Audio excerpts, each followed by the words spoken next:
So the basic premise of the integral test, okay, in some respects, we've kind of been talking about a sequence itself is a function with integer inputs, yes? Okay, and even positive integer. And so when we talk about a series, we're talking about adding together some values from a function, which is very similar to, say, I don't know, an integral, where we add together values from a function. Integrals, we don't just do the integer values, we do all the stuff in between as well, okay? So for certain sequences that fit certain prototypes, that if that integral has an answer, so will the series. And likewise, if the integral doesn't have an answer, if the integral goes out to infinity, then the series will also go to infinity and diverge. Okay, so infinite integrals, right? If under certain circumstances, if the integral converges or has a singular numerical answer, then so will the series, and vice versa for the if it doesn't. So they either both converge together or they both diverge together. Is everybody with me so far? So when we think through the picture of an integral, so I'm going to do some sort of generic function. For some things that need to happen is the integral is always going to go from 1 to infinity. Okay, and and it has to be continuous, decreasing, and positive. All of those things need to be true for my integral, for my function. Okay, so the integral is essentially this area, yeah?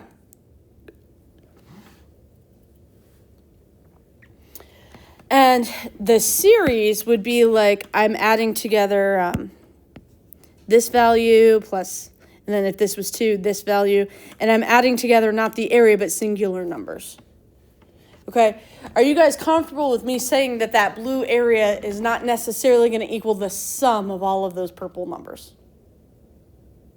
Okay, so when we say this, we're not, if the area exists and converges, that doesn't mean that the series is equal to that number, but it does mean that they will both converge or both diverge. But you won't have one converge and one diverge, okay?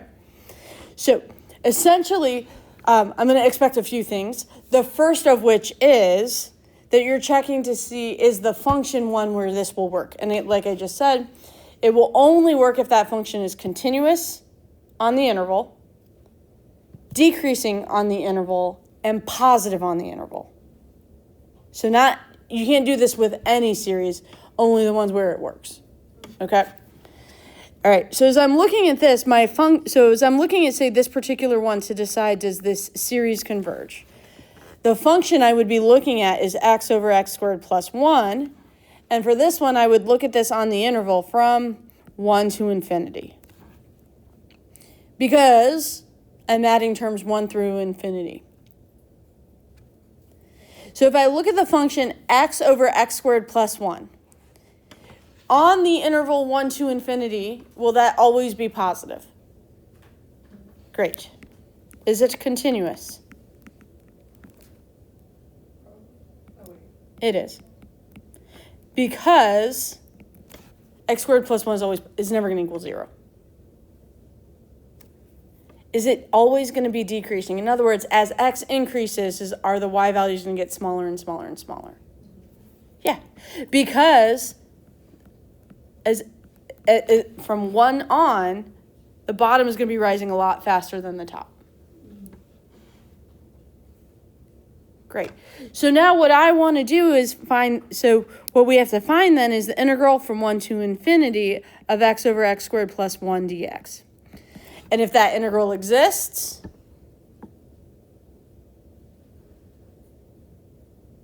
if that integral converges, then the series converges. If that integral diverges, the series diverges. Okay. Now, you guys ready to be annoyed with me? Perfect. Can you just do that integral? No, you got to do it as a limit.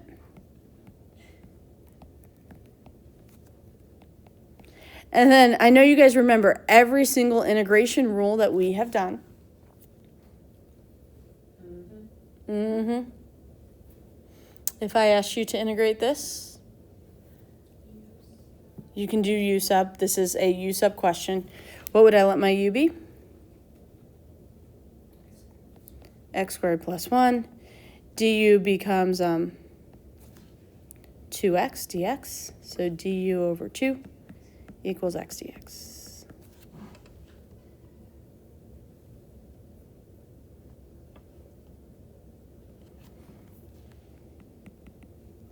I'm going to take the limit as b approaches infinity of 1/2 times the integral.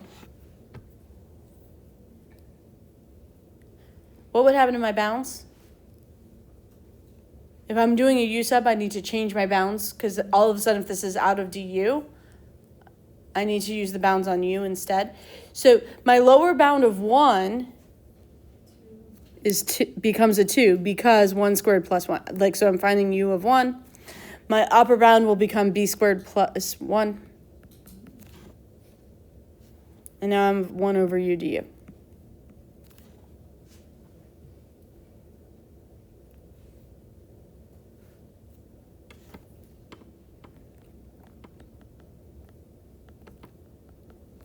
Questions?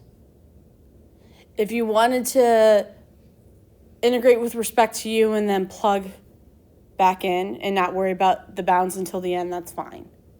Okay, whatever makes more sense to you is fine with me. Okay?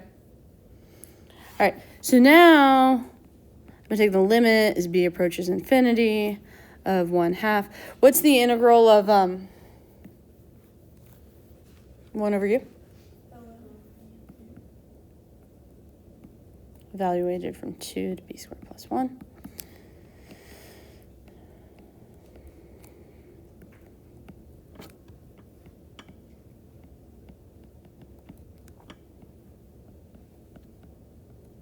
Fill in.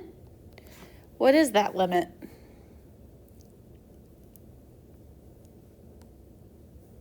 It's the limit of it.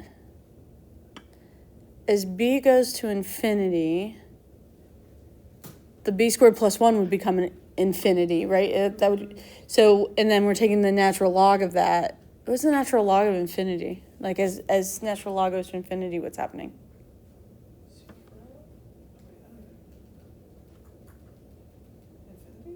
It's infinity. So my integral diverges. So I can say my series diverges by the integral test.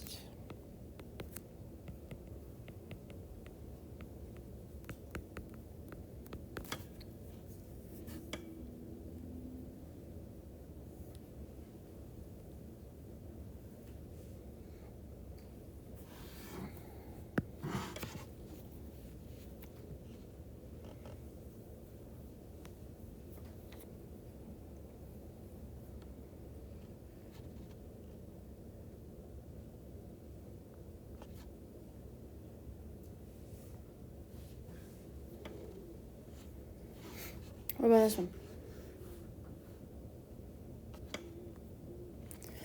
My function? 1 over x squared plus 1. On the integral, or on the interval from 1 to infinity. Great. And is that positive? This one's always positive no matter what. Decreasing? Continuous.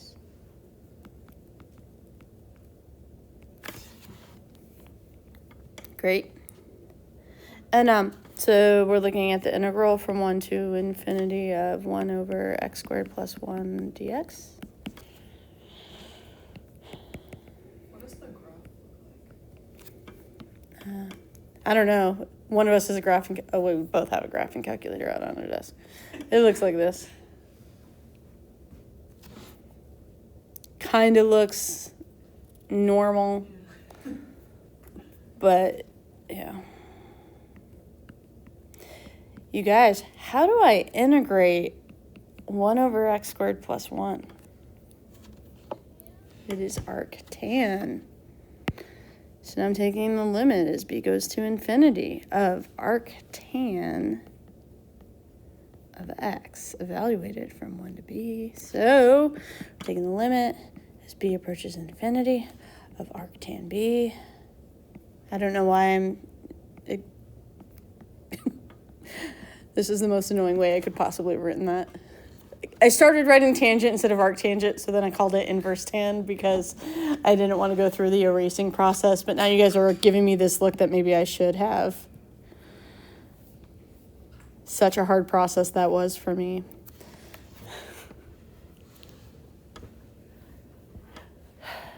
As b goes to infinity, what's happening to arctangent?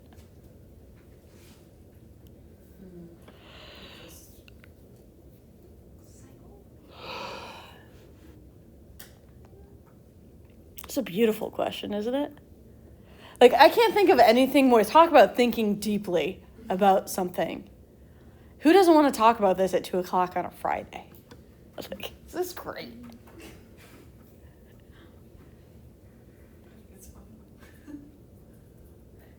Man, are you guys with me? So we know that tangent's going towards infinity, right? And like the answer to arctangent is an angle. So in some respects, the limit of arctangent as b goes to infinity is kind of like saying, for which angle does tangent start approaching infinity? Is everybody with me? Yeah. So we're like saying, so this is like saying where does tangent go towards infinity? Which, by the way, is like saying, where does sine over cosine go towards infinity? And in fact, we start thinking about just a little bit more. Isn't that really saying, where does cosine approach 0? Where does the value of cosine, for what angle does cosine equal 0?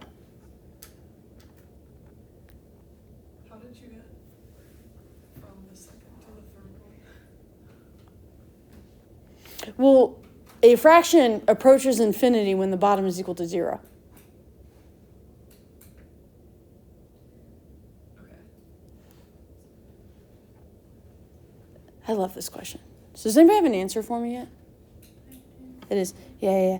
So, and then we, of course, got to subtract that arctangent of 1. What's the arctangent of 1?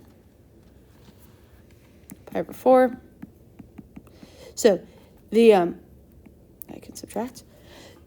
So does the integral converge or diverge?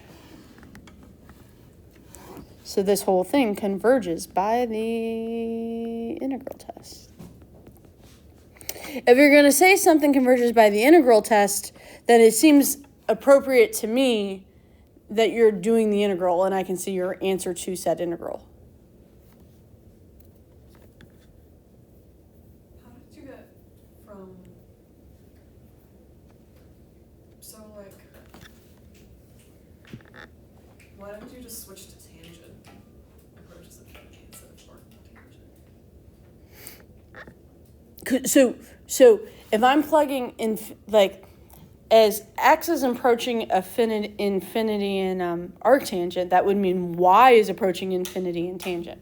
So this was like, where does tangent go to infinity as opposed to tangent of infinity?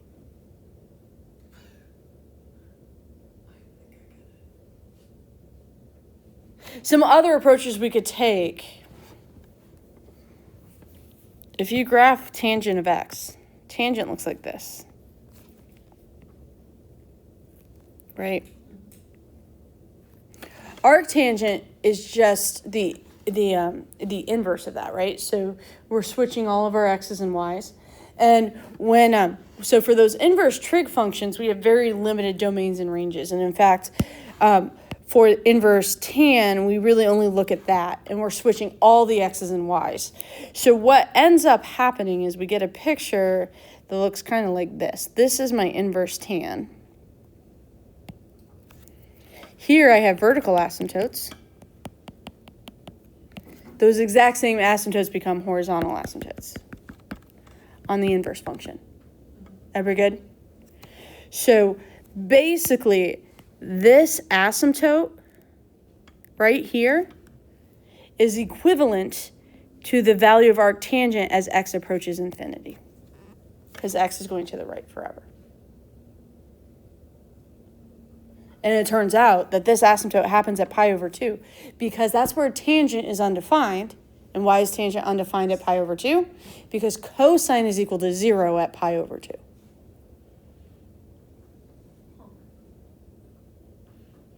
Now, again, something we've known for a long time. And if I asked you what is tangent of pi over 2,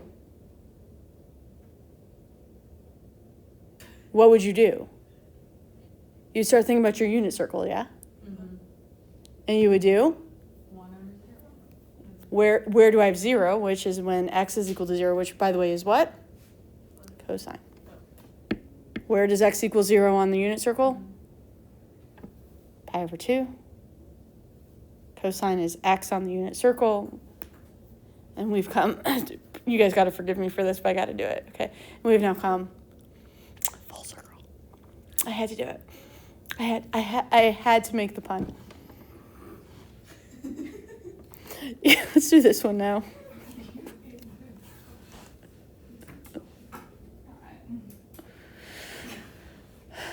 Does this one, what do you guys think? F of x equals 1 over x from 1 to infinity.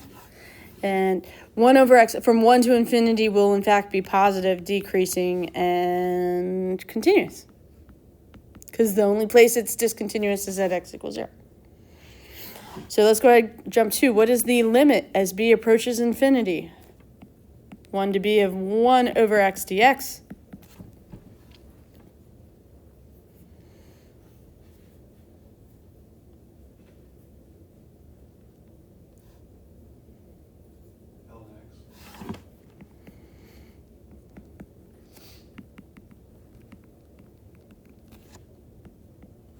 So now I'm doing the limit as b approaches infinity of ln b minus ln 1.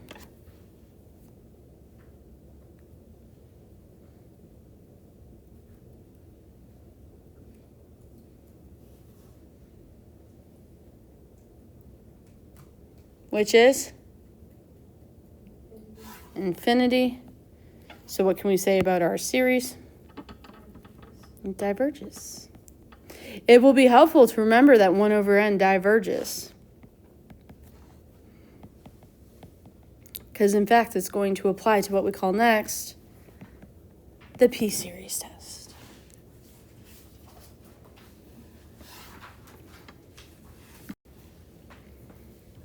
Okay.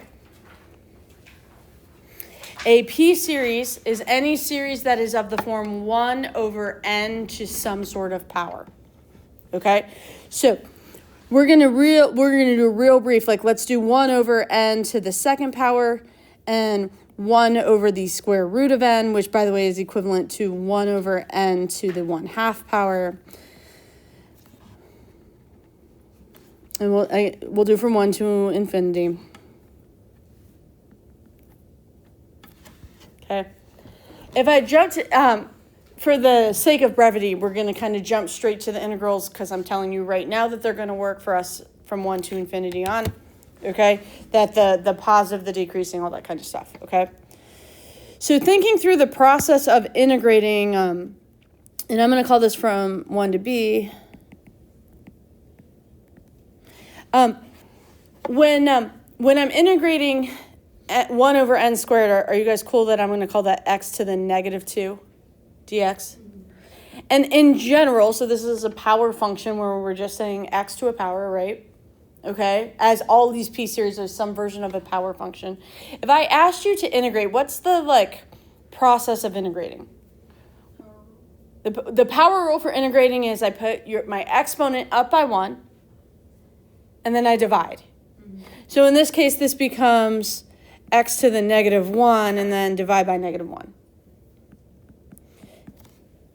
And if I do something similar here,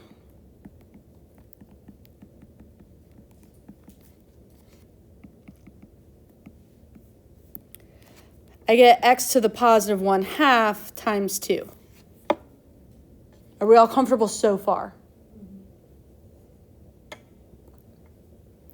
Okay. And then I'm going to take, so this becomes the limit as b approaches infinity. And I'm going to have 1 over b minus negative 1, so plus 1. And over here, I'm going to have 2 square root of b minus 1.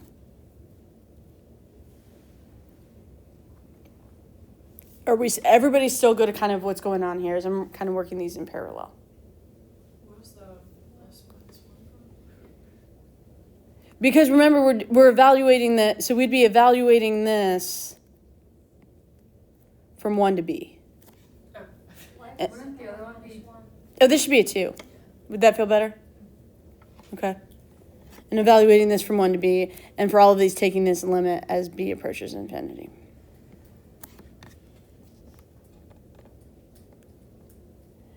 Okay. So as I'm looking at the first one, what's the limit of the first one? Positive 1.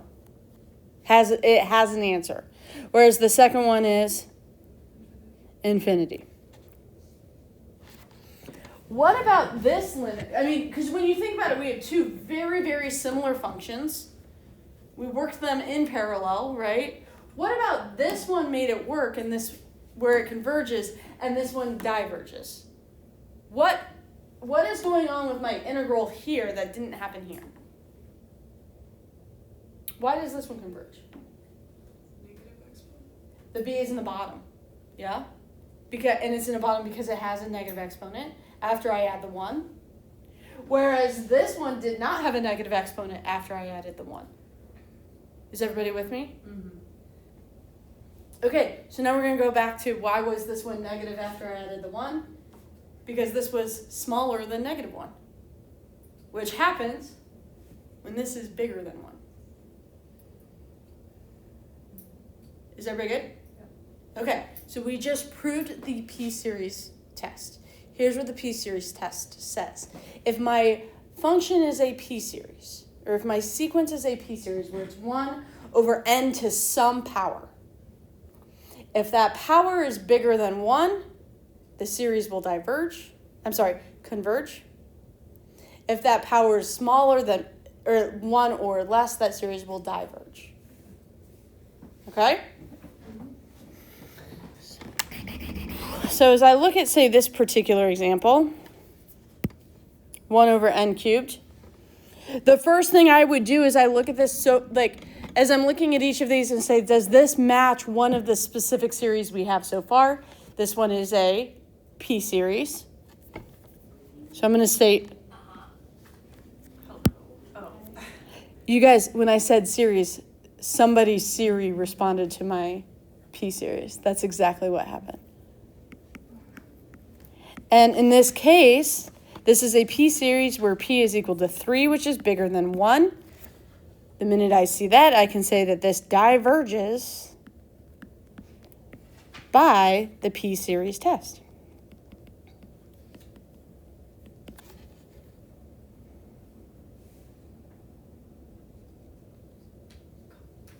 Okay? That's what I said.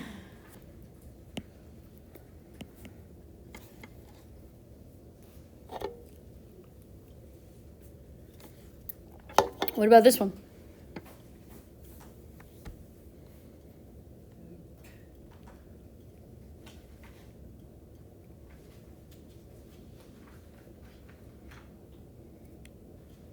Is this a p-series?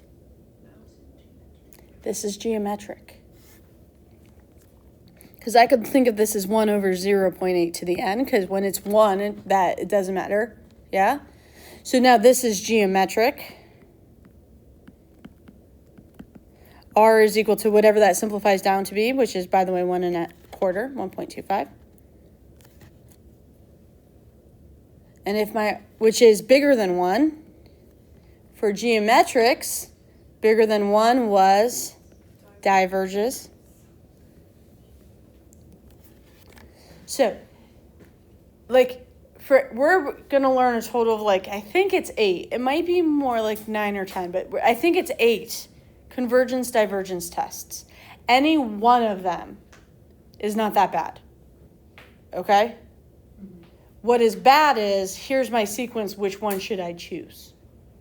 Your first thing I would do is say, is this geometric or is this p-series? Because if it's one of those two things, this is a quick, let's go. Okay? If it's not, then you're going to do the test that we're going to learn next week called a comparison test, which, again, on its own is not bad, but then when you say, when do I use that versus this, that's going to be the hard part about this stuff. Okay? All right. Is this geometric? Is this a p-series? Is this a relatively easy function to integrate? There's a use up here that's pretty quick. Okay? All right. Now, anything else jumping out at you at this? N is equal to 2. Why is n equal to 2, do you think?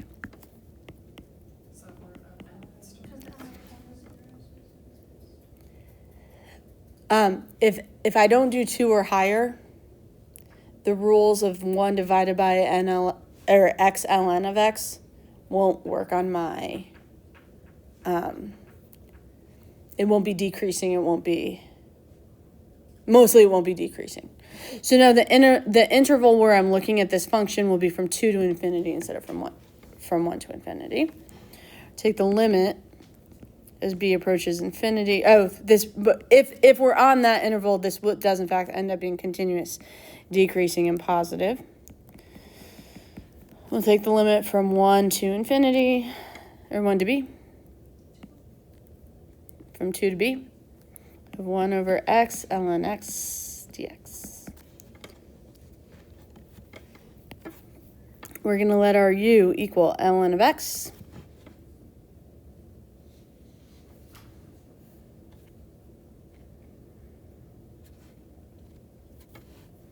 So du will be 1 over x dx.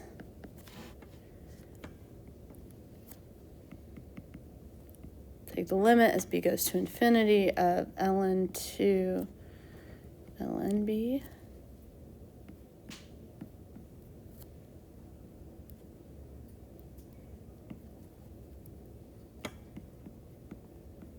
And 1 over u du.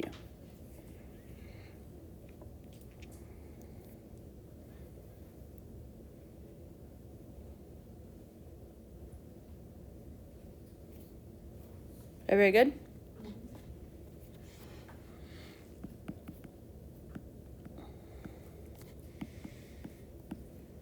Take my integral.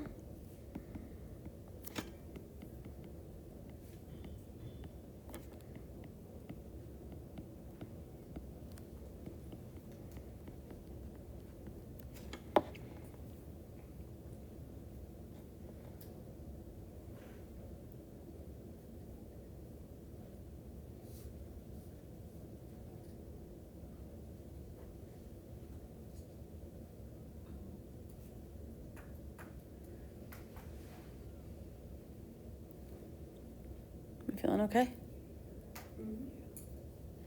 What's this integral? Or what's this limit? Huh? Infinity on, so like ln of, so this limit, ln of infinity is infinity.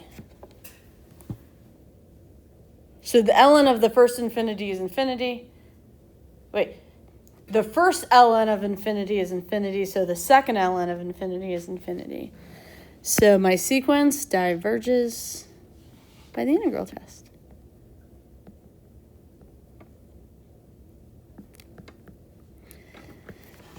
Okay, Monday. I will have some review problems for you guys that will kind of reintroduce all of this to us. Because by Wednesday, we need to be comfortable with p-series and geometrics in particular.